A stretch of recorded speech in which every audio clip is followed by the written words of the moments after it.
사랑과 은혜가 많으신 하나님 아버지 감사합니다. 오늘도 이렇게 새벽을 깨워 주님의 그 고난을 우리가 함께 기억하며 은혜를 나누기 위하여 이 자리에 나왔습니다. 주님, 오늘도 우리가 주의 그 보혈에 흘리신 거룩함을 우리가 온전히 깨닫는 이 새벽이 되길 원합니다. 오늘도 아버지 그 은혜로 주님의 그 온전하신 완전하신 주님의 그 거룩하심을 우리가 기억하며 하루를 살아가길 원합니다. 오늘도 주님께서 허락하실 말씀을 우리의 마음밭에 허락하여 주시옵고, 오늘도 자격이 없는 이 아들을 주께서 이 자리 가운데 세우셨습니다. 하실 말씀만을 이 입술에 허락하여 주시옵시고, 필요한 말씀을 이 교회 위에 넘치게 허락하여 주시옵소서. 오늘도 우리를 위해 살아계신 예수님의 이름으로 기도합니다. 우리 이 시간 함께 나눌 말씀은 사도행전 2장 29절에서 36절까지의 말씀입니다. 사도행전 2장 29절에서 36절의 말씀입니다. 사도행전 2장 29절에서 36절 말씀 제가 올려드리도록 하겠습니다. 형제들아, 내가 조상 다윗에 대하여 담대히 말할 수 있노니 다윗이 죽어 장사되어 그 묘가 오늘까지 우리 중에 있도다. 그는 선지자라 하나님이 이미 맹세하사 그 자손 중에서 한 사람을 그 위에 앉게 하리라 하심을 알고 미리 본 고로 그리스도의 부활을 말하되 그가 음부의 버림이 되지 않고 그의 육신이 썩음을 당하지 아니하시리라 하더니 이 예수를 하나님이 살리신지라 우리가 다 이 일의 증인이로다. 하나님이 오른손으로 예수를 높이심에 그가 약속하신 성령을 아버지께 받아서 너희가 보고 듣는 이것을 부어 주셨느니라. 다윗은 하늘에 올라가지 못하였으나 친히 말하여 이르되 주께서 내 주에게 말씀하시기를 내가 내 원수로 내 발등상이 되게 하기까지 너는 내 우편에 앉아 있으라 하셨도다 하였으니 그런즉 이스라엘 온 집은 확실히 알지니 너희가 십자가에 못 박은 이 예수를 하나님이 주와 그리스도가 되게 하셨느니라 하니라. 아멘. 지난 1, 2월 아시아 국가들은 축구라는 스포츠 종목 아래 아시안컵이라는 축제를 함께 즐겼습니다. 그리고 이 대회에서는 우승 후보들이 우승을 하지 못하는 이변과 그리고 전혀 예상하지 못했던 국가가 결승전에 이르는 많은 이변이 나타나는 대회였습니다. 그런데 이런 많은 이변들 가운데 우리나라를 뒤흔들었던 것은 이 대회에서 우리나라가 몇 위를 했느냐, 우리나라가 어떤 경기력을 보였느냐라는 이슈가 나타나진 않고 다른 이슈가 이 대회 뒤에 우리나라를 뒤흔들곤 했습니다. 그 이슈는 바로 하극상이었습니다. 한국 축구의 미래요 차기 에이스인 이 이강인 선수가 우리나라의 주장이면서 현재요 그리고 우리나라의 기둥인 손흥민 선수에게 하극상을 벌이게 된 겁니다. 정확한 내막은 선수들만이 알겠지만 이 일은 우리가 생각할 정도의 간단한 해프닝으로 끝나지는 않았습니다. 이 일로 인해 이강인 선수는 수많은 기업들의 광고 철회가 요구되었고, 그래서 적게는 수십억, 많게는 100억의 위약금을 지불해야 할 위기의 상황에 놓였다라고 기자들이 말하고 있습니다. 주장에 대한 이 하극상을 본 이 국민들의 반응은 생각보다 굉장히 차가웠습니다.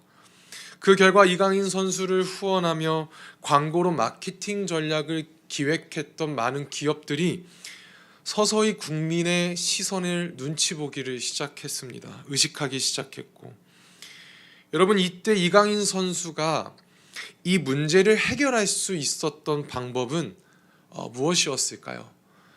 사과문? 아니면 그의 새로운 퍼포먼스? 실제로는 개인의 사과문이나 새로운 그의 퍼포먼스는 그에게 그렇게 도움이 되지 못했습니다.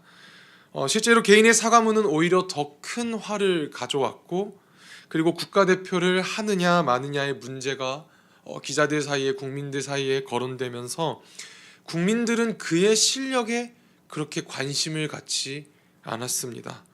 그래서 이때 이강인 선수가 사람들 앞에 국가대표로 다시 부름을 받을 수 있는 유일한 방법은 오직 손흥민 선수에게 용서를 구하는 방법밖에 없었습니다.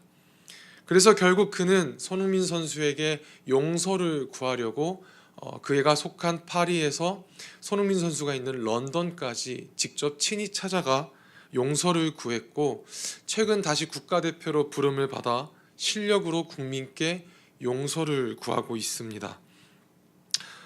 저는 이 사건을 기억하면서 오늘의 본문을 우리가 함께 보길 원합니다. 오늘 본문은 한 사람의 설교입니다. 그리고 이 설교의 중심은 우리가 방금 읽었듯 예수 그리스도입니다. 그런데 그 내용을 전하는 사람을 여러분 한번 주목하시길 바랍니다.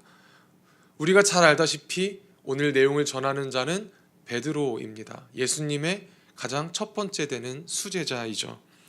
그런데 베드로가 이 말씀을 전했던 이 시점을 보시면 흥미롭습니다.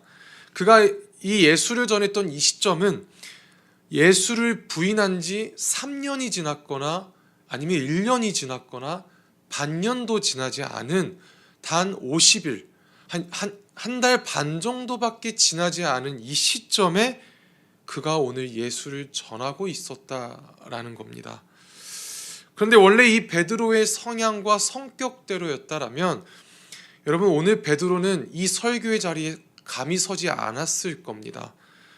우리가 잘 알다시피 이 베드로는 누구보다 정의감에 불탔던 자였고 누구보다 스승을 사랑했던 자였기 때문에 여러분 그의 원래 성격대로였다라면 뻔뻔스럽게 오늘 설교의 자리엔 그가 서지는 않았을 겁니다. 그리고 아마 다른 제자들도 항의했을 겁니다.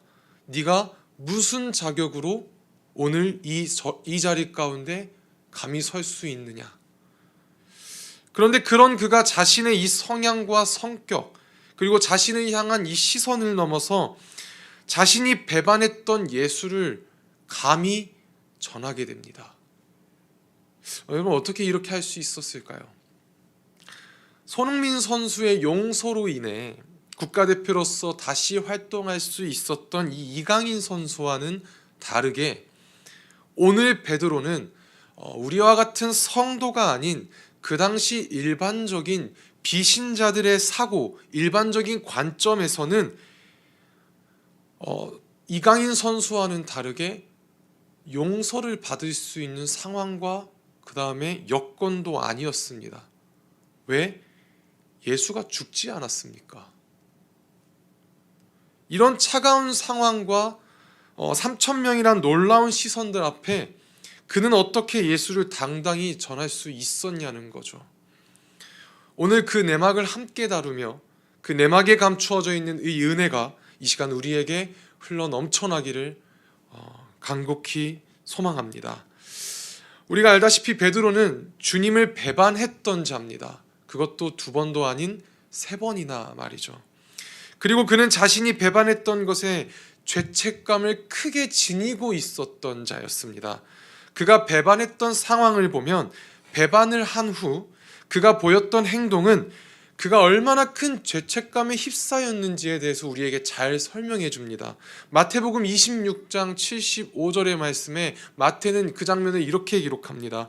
이에 베드로가 예수의 말씀에 닭 울기 전에 내가 3번 나를 부인하리라 하심이 생각나서 밖에 나가서 심히 통곡하리라. 그는 자신의 행동에 있어서 여러분 심히 통곡했던 자였습니다. 히브리어 원문이나 헬라어 원문을 보게 되면 마음이 녹아내릴 정도로 통곡했다라는 의미가 담겨져 있습니다. 자신의 무지함과 무익함에서 온 이 배반에 대한 죄책감이 얼마나 그를 힘들게 만들었는지 여러분 그의 통곡이 우리에게 잘 설명해주고 있습니다. 다른 의미의 배반이었지만 또 다른 제자요 배반자였던 유다는 여러분 이 죄책감으로 인해 어떤 결과를 갖습니까? 스스로 생을 마감합니다. 그래서 예수를 배반했다라는 이 죄책감은 우리가 생각한 것 이상의 부담감을 그들에게 주었습니다. 그렇기에 이 죄책감을 없애지 않는 이상 그는 오늘 본문의 설교 강단에서 결코 예수 그리스도를 선포할 수 없었던 자였습니다. 그가 선포했던 이 메시지를 보면 오늘의 강단에 더더욱 자격이 없었던 자였음을 우리는 더 마음에 와닿게 이해할 수 있습니다. 여러분, 오늘 본문 36절을 보십시오. 그가 뭐라고 선포하는지, 그런즉 이스라엘 온 집은 확실히 알지니 너희가 십자가에 못 박은 이 예수를, 너희가 십자가에 못 박은 이 예수를, 너희가 십자가에 예수를 못 박았다라고 지금 베드로가 선포합니다. 그런데 여러분, 베드로가 이 말을 할 자격이 있는 사람입니까? 이런 장면을 보면 참 성경도 재밌습니다. 하나님도 재밌습니다. 10명의 다른 제자들도 있음에도 불구하고 성령은 굳이 오늘 베드로를 설교자로 택합니다. 여러분 어떻습니까? 만일 여러분이 이 당시 믿지 않는 비신자로서 예수를 배반한 지 2달도 지나지 않은 자가 예수를 선포한다면 여러분은 그 자리에서 그 설교를 가만히 듣고 계시겠습니까? 그는 유대인의 원칙대로라면 스승인 예수를 배반했던 자였기 때문에 예수를 언급도 거론도 해서는 안 될 자였습니다. 그런데 그런 그가 너희가 예수를 십자가에 못 박았다라고 선포하며 담대히 예수를 전합니다. 어떻게 그럴 수 있었을까라는 그 질문에 여러분 답은 32절에 있습니다. 32절 우리 좀 함께 선포하길 원합니다. 32절입니다. 시작. 이 예수를 하나님이 살리신지라 우리가 다 이 일의 증인이로다. 아멘. 이 예수를 하나님이 살리셨습니다. 아멘이십니까? 그리고 오늘 우리는 그 부활하심의 증인으로 부름을 받은 자들입니다.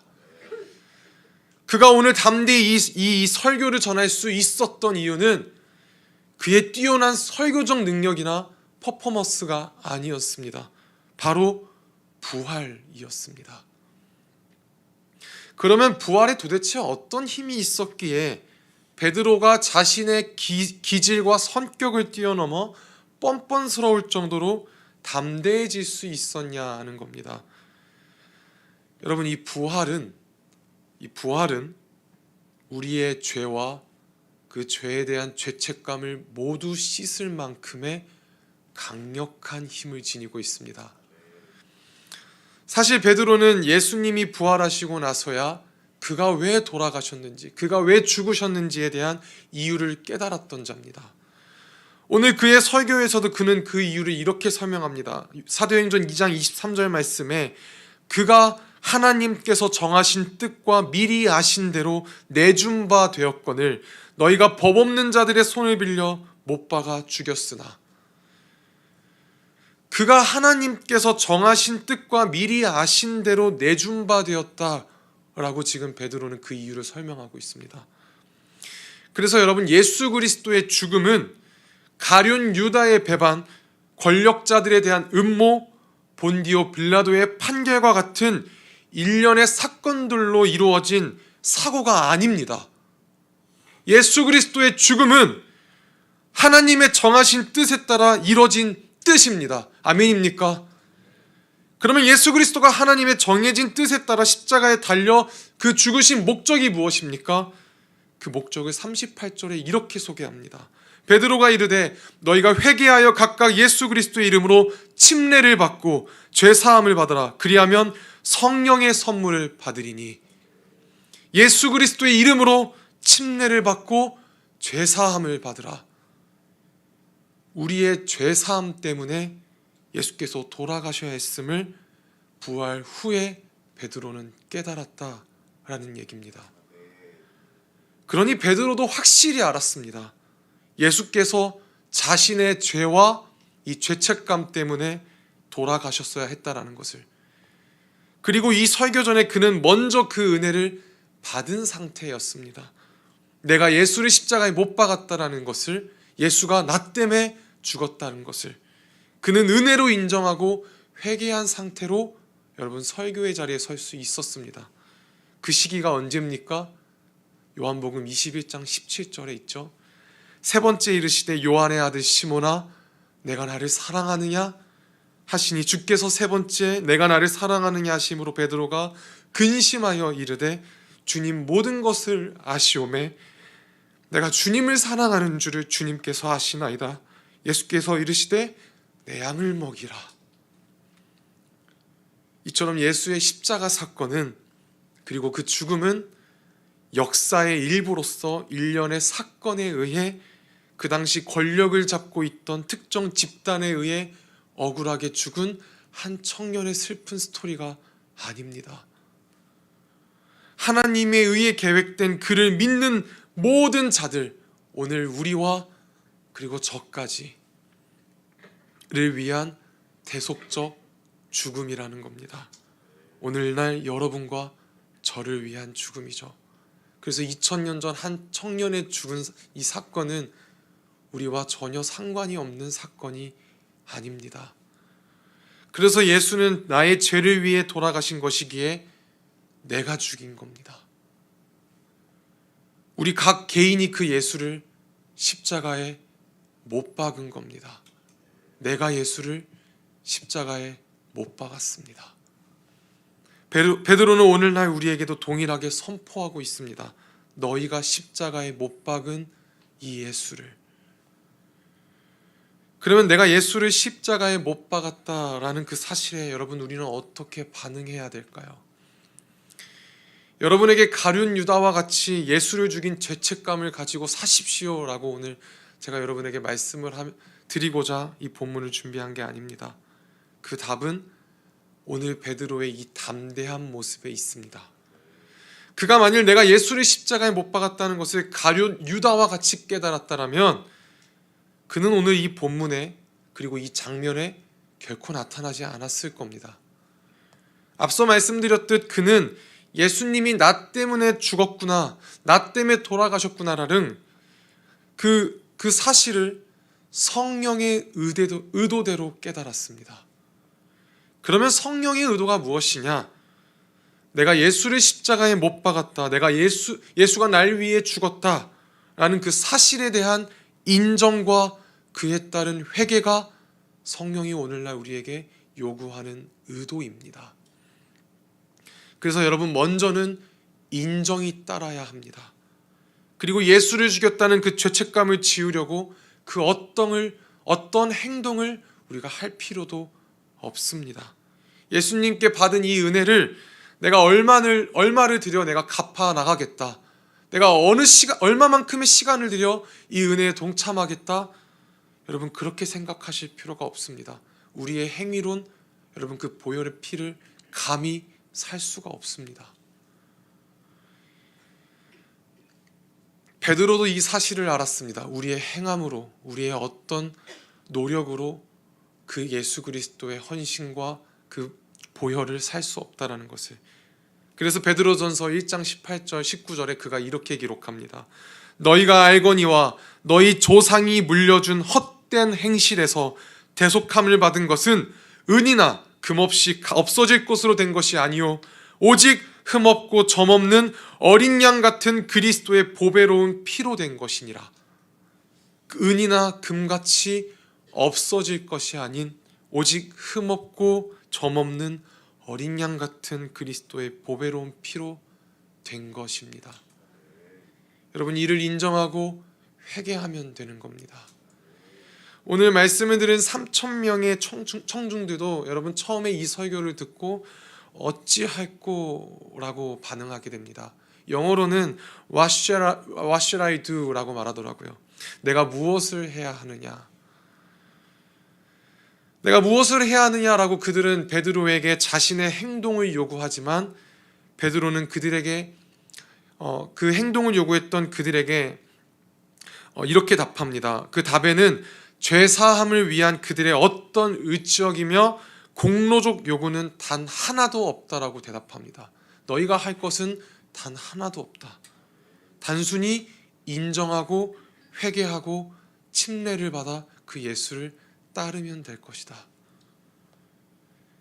베드로가 이르되 너희가 회개하여 각각 예수 그리스도의 이름으로 침례를 받고 죄 사함을 받으라. 그리하면 성령의 선물을 받으리니. 오늘 이 은혜가 우리에게 흘러넘치기를 간절히 소망합니다. 말씀을 마치겠습니다. 오늘 베드로의 모습에서 보았듯 그는 예수님의 용서와 회개로 인해 3,000명 앞에 여러분 담대히 설 수 있었습니다. 이 설교를 전하면서 그의 모습이 여러분 어떠했을 것 같습니까? 그 과거에 여러분 베드로가 이 3,000명 앞에서 설교를 했던 그 모습, 어떤 모습이었을까? 저는 그 베드로가 정말 즐거워하며 기뻐했을 것이다 라고 보고 있습니다. 그 증거가 28절에 나타나는데요, 그는 시편을 인용하면서 자신의 감정을 이렇게 나타냅니다. 주께서 생명의 길을 내게 보이셨으니 주 앞에서 내게 기쁨이 충만하게 하시리로다 하였으므로. 그는 그 예수의 부활을 선포함에 즐거워했던 자입니다. 이제 그에게는 어떠한 죄책의 모습도 보이지 않습니다. 그는 단순히 그 기쁨을 누렸을 뿐입니다. 여러분, 이게 부활의 산 증인들의 모습입니다. 그 모습엔 그 어떤 죄의 사슬과 죄의 억눌림, 죄의 얽매임도 없습니다. 단순히 죄로부터 자유할 뿐입니다. 그리고 이렇게 죄로부터 자유할 수 있던 이유는 내 안에 있는 모든 죄를 과거로부터 현재까지, 그리고 우리가 지을 앞으로의 미래까지 다 사하실 그 그리스도의 속죄의 힘을 회개로서 맛을 보았기 때문입니다. 마지막으로 최근에 은혜 받았던 찬양의 제가 가사를 함께 좀 나누길 원합니다. 이 가사에 베드로의 마음이 많이 묻어나지 않았을까라는 생각을 해보았기에 오늘 이 가사를 좀 가져와 봤는데요. PPT로는 아마 준비를 못했을 겁니다. 제가 드리질 못했거든요. 이 찬양의 제목은 하나님의 빛이라는 찬양입니다. 하나님의 빛. 근데 이 하나님의 빛이라는 찬양의 가사에 이런 가사가, 은혜로운 내용의 가사가 있습니다. 드러내어서 징계함이 아닌, 그 하나님의 빛이 드러내어 징계함 아닌 드러내어 고치시는 하나님의 은혜와 사랑, 그 하나님의 빛, 드러내어서 부끄럽게 하지 아니하시고 더욱 단단히 만들 은혜와 사랑을 전하게 할 그 하나님의 빛. 여러분, 그 하나님의 빛은 드러내어서 우리를 징계하시기 위함이 아닙니다. 그 하나님의 빛은 우리를 부끄럽게 하기 위함이 아닙니다. 더욱 단단히 만들어 은혜와 사랑을 전하게 할 그 빛이 바로 하나님의 빛입니다. 오늘 우리가 기도할 때 예수를 내가 못 박았다라는 그 고백과 함께 회개의 역사가 우리에게 이 코너스톤 교회에 흘러 넘쳐나기를 간절히 소망합니다. 우리가 고백할 그 회개의 고백엔 여러분의 징계함도 부끄럽게 하기 위함도 아닌 고치시며 더욱 단단히 만들 은혜와 사랑임을 이 시간 기억하며 기도의 자리로 나아가길 원합니다. 제가 기도 올려드리도록 하겠습니다. 사랑의 하나님 아버지, 감사합니다. 주님, 오늘 우리는 그 베드로가 자신에게 억눌러 있던 그 죄책감을 이겨내어서 그 많은 3,000명 앞에 성령의 인도하심에 따라 선포하는 장면을 우리가 함께 나눴습니다. 주님, 예수를 배반했다라는 그 낙인이 그를 크게 억누르고 있더라도 그 부활은 그 억눌림을 자유롭게 하며, 그 부활은 그를 건지시며, 그 부활은 그를 살아가게 했습니다. 주님, 오늘도 우리는 동일하게 고백하길 원합니다. 내가 예수를 십자가에 못 박았습니다. 내가 예수를 죽였고 그 예수가 나 때문에 죽었음을 이 시간 고백합니다.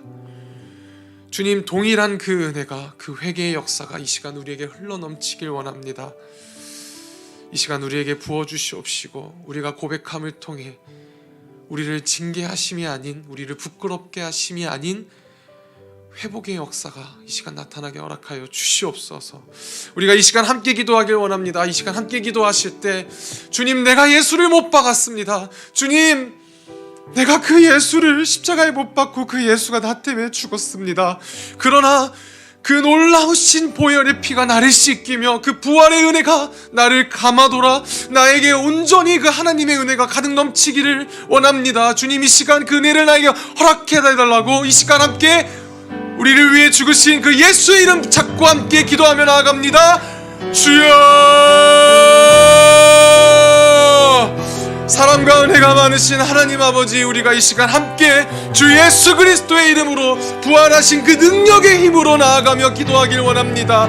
오 하나님 아버지, 내가 예수를 십자가에 못 박았습니다. 그 예수가 날 위해 돌아가셨고 그 예수가 나 때문에 죽었음을 이 시간 고백합니다. 그러나 하나님, 그 죄책감과 그 억눌림에 이 시간 우리가 사로잡혀서 아버지 우리가 그 죄에 휘말려 아버지 기도를 하지 않음이 아니라 이 시간 그 은혜를 통하여, 그 회개를 통하여 주님 앞에 감히 담대히 나아가길 원합니다. 오 하나님 아버지여, 그 은혜가, 그 회개의 역사가 이 시간 코너스톤 교회와 아버지 우리에게 가득 넘쳐나게 허락하여 주시옵소서. 우리의 입술로 고백하길 원합니다. 우리의 고백이 하나님 앞에 들려지길 원합니다. 오 하나님이시여, 우리를 사용하여 주시옵시고 이 입술을 통해서 우리의 모든 죄가 하나님 앞에 상달되길 원하오니 하나님이여, 이 시간 우리의 죄를 드러내게 하시사 아버지 우리를 부끄럽게, 우리를 징계하지 아니하시고 하나님의 은혜와 사랑으로 치유의 역사가 이 시간 나타나게 허락하여 주시옵소서. 그 예수의 피에 힘이 있음을 고백합니다. 그 예수의 보혈의 피에 아버지 모든 것이 완전함이 나타날 줄 믿습니다. 오 하나님이여, 역사하여 주시옵소서. 오 하나님이여, 이 시간 그 구원의 역사가 우리에게 흘러넘치게 하여 주시옵소서.